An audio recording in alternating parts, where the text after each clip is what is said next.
Vamos agora falar um pouquinho do mercado, inclusive, Isa, trazendo aí essa questão, né, do Boris Johnson, questão de Banco Central Europeu. Vamos falar de mercado com o Guga Almeida, CEO da Trade Insights, já está aqui com a gente para falar um pouquinho sobre essas repercussões. Guga, bom dia, boa quinta-feira para você. A quinta-feira começou movimentada, em ata do Banco Central Europeu, essa questão sempre no imaginário aí de recessão que está nos noticiários há bastante tempo, né, nesses últimos dias, e também questão de inflação, e agora ainda a renúncia do Boris Johnson. Que manhã movimentada, Guga, bom dia para você. Bom dia, Felipe, bom dia, Isa, bom dia, pessoal. Pois é, amanhã vai ser movimentada. Eventos novos que surpreendem os mercados vão acontecer, eu acho que vão acontecer com cada vez mais frequência, Felipe. Existe aí toda uma escalada da questão guerra, Ucrânia, Rússia, lockdown na China, precisa oxigenar aí a turma política, porque como estavam conversando aqui agora, antes de eu entrar, o Boris Johnson, ele querendo ou não, ele pegou de fato, tanto o Brexit quanto uma pandemia. Então, conseguir isso desgasta, demais ali as pessoas, e a posição dele fica, de certa forma, bem conhecida, e é um momento novo e precisa oxigenar todas essas cabeças lá na Europa. Então, isso vai trazer, obviamente, um novo cenário para o mercado e, enfim, vamos ver, O ponto principal para mim é a questão de inflação, que é o tema de curto prazo, é o que todo mundo está conversando. A sequência da inflação de curto prazo, de certa forma, é uma recessão, Precisa. A sensação que eu tenho é que existe um movimento que busca pela recessão, vai atrás. Então, elevação muito forte de juros, a gente sabe que demora aí em torno de 6 meses a 1 ano para começar a surgir impacto mesmo nas economias, e aí a sequência, por isso que se espera que uma recessão em 2023, 2024, se fala muito na recessão lá na frente, porque se imagina que essa elevação muito forte de juros agora no curto prazo vai gerar as consequências lá na frente. Então o mercado vai tentar antecipar, obviamente, todos os movimentos, faz parte da natureza do mercado hoje, e a gente tem que ir acompanhando e buscando se posicionar naquela classe de ativo que possa te trazer um melhor retorno dentro dos cenários atuais.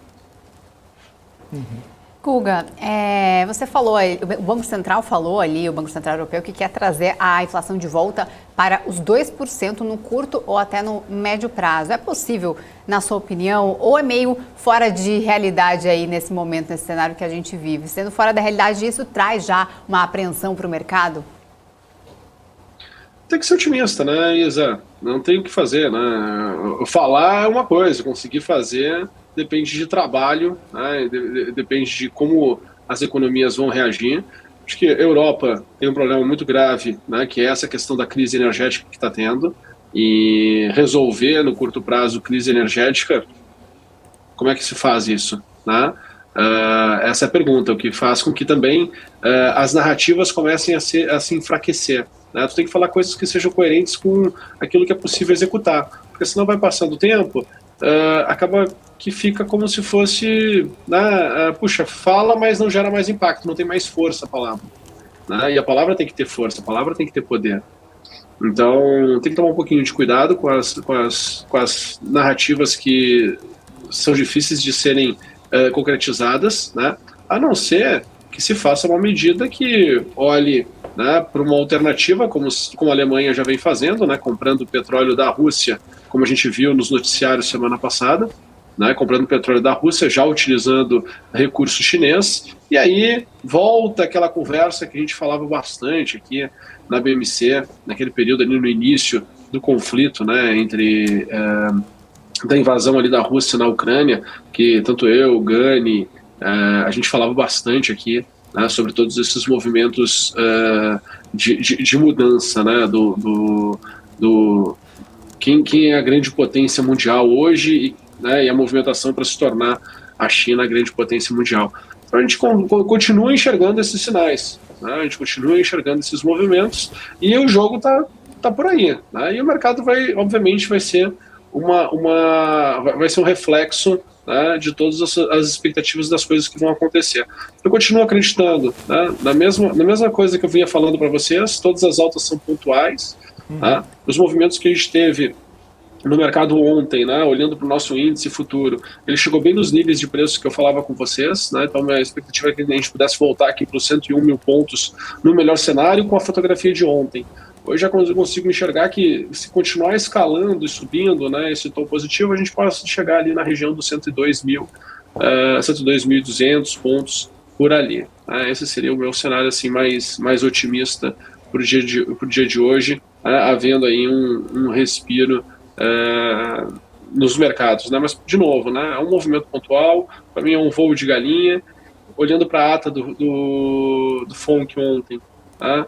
A conversa é em relação à inflação, tá? Se deixou claro ali que vai ter um aumento de juros na próxima reunião entre 0,5 e 0,75. O mercado já vem especulando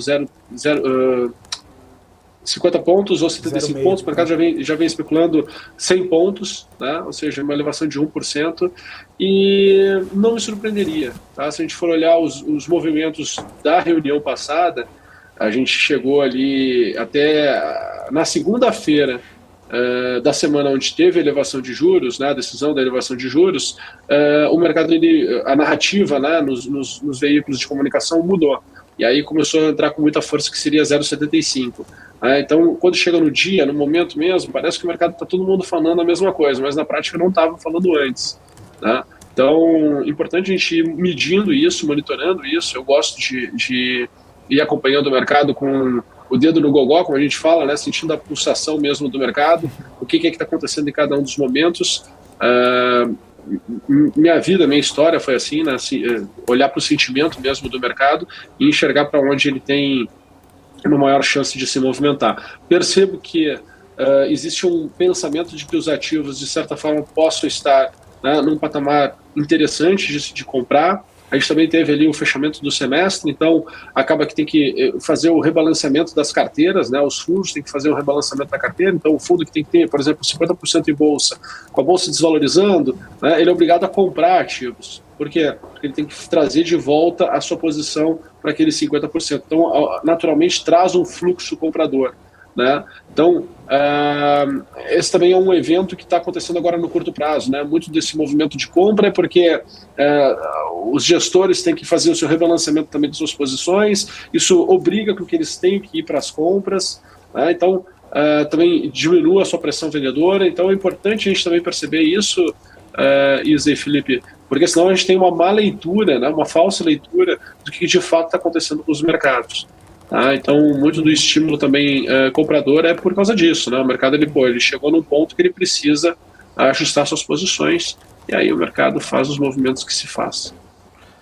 Ô Guga, um último ponto, um último aspecto aqui bastante importante e que está sempre no radar.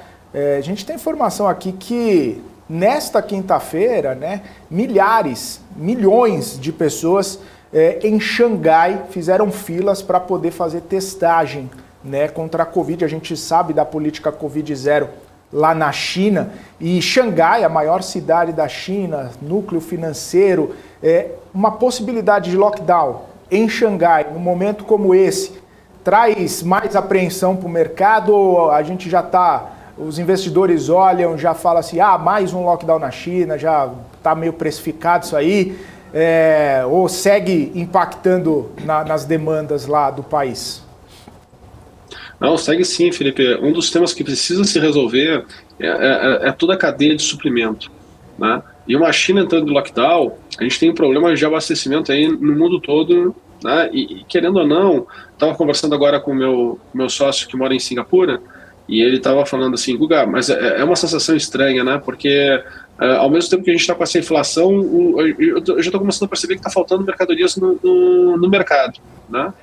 E aí tu começa a olhar assim, poxa, esse cara está lá em Singapura, que ali no lado está faltando mercadoria no mercado, imagina que não vai acontecer conosco aqui, né? Então, está faltando, né, produto. Uma China, né, sempre ali em cima do muro, né? Lockdown no lockdown, lockdown no lockdown, lockdown no lockdown, nesse momento, faz com que se estimule ainda mais a necessidade de elevação de juros, né, por parte dos bancos centrais, e aí se estimula ainda mais que esse tema de inflação, e aí, infelizmente, Felipe, né, a gente vai se arrastando num cenário não gostoso por muito tempo. E aí é como tudo, né? Vai se acostumando nesse novo cenário, isso vai gerando consequência, vai desencadeando outros problemas. Tá? Porque o problema, na verdade, é a derivada do problema. Né? O problema em si todo mundo já consegue enxergar. Agora, qual é a derivada do problema? Né? Se o mercado conseguisse enxergar com muita maestria as derivadas dos problemas, a gente não estaria agora com a inflação que a gente está, uma vez que há um ano atrás a gente falava que, poxa, não fazia sentido ter mais inflação no mundo. Né? Então, assim, a gente só vive o cenário de hoje porque a gente não conseguiu interpretar com propriedade o cenário ontem. Né? A gente só viveu o problema ali de pandemia porque a gente não aceitou o problema um mês antes. Então, as coisas elas não acontecem sem informado, né? O mercado ele não é maldoso, ele não pega ninguém de surpresa. Basta tu tem que estar com a tua percepção mais aberta, né, mais bem sintonizada, para poder escutar as coisas que de fato fazem sentido e olhar para o mercado, para a resposta do mercado e ver, puxa, não, dá para eu ser otimista? Não dá para ser otimista. Agora, faz sentido tomar risco? Não faz sentido tomar risco? Porque, querendo ou não, todo mundo está muito intoxicado de informação hoje, né? O problema não é falta de informação, o problema hoje que a gente tem é excesso de informação ruidosa e barulhenta, que desprepara as pessoas a tomarem boas decisões ao longo do tempo. Fechou, Guga.